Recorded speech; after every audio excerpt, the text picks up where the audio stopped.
جو بھی کوئی ملک کرے ہمارا تو موقف بڑا کلیئر ہے، اور ہمارا موقف قائد اعظم محمد علی جناح نے 1947 میں کلیئر کر دیا تھا، 1948 میں، کہ ہم اسرائیل کو کبھی تسلیم نہیں کر سکتے جب تک فلسطینیوں کو ان کا حق نہیں ملتا، ان کو ایک جسٹ سیٹلمنٹ نہیں ہوتی، جو ٹو نیشن تھیوری تھی پیلسٹینین کی، کہ ان کو پورا ایک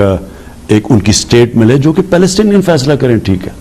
جب تک وہ نہیں ہوتا، اگر ہم وہ تسلیم کر لیتے ہیں تو ہمیں پھر کشمیر کا بھی، ہمیں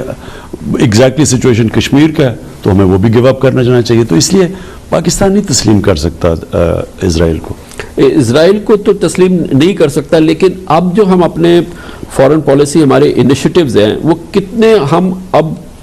پاکستان کے لیے، پاکستان کے انٹرسٹ کے اندر کتنا کرنے کے لیے تیار ہے، کیونکہ اگر ہم نہ بھی لیں ڈیسیشن تو ہمیں اگر اس کی کاسٹ پڑتی ہے بھی تو وہ کیا مناسب عمل ہے۔ اور یہ بھی دیکھ رہے ہیں کچھ تو ریسیپروکیشن ہوتی ہے نا سر، اسٹیٹس کے درمیان اور ایک دوسرے کے درمیان، کہ ہم آپ کے لیے کیا کر سکتے ہیں اور آپ ہمارے لیے کیا کر سکتے ہیں۔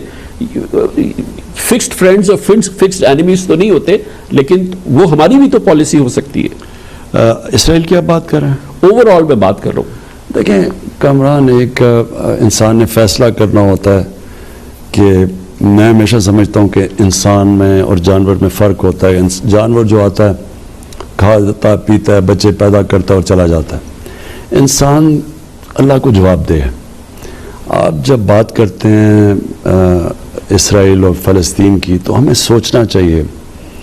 کہ کیا ہم اللہ کو جواب دیں گے کہ وہ ہم ان لوگوں کو جن کے اوپر ہر قسم کی زیادتیاں ہوئی ہیں، جن کے سارے حقوق لیے گئے ہیں، جن کو جس طرح ٹریٹ کیا جا رہا ہے، کیا ہم ان کو ابینڈن کر سکتے ہیں؟ میرا تو یہ ضمیر کبھی بھی نہیں مانے گا یہ کرنے کو،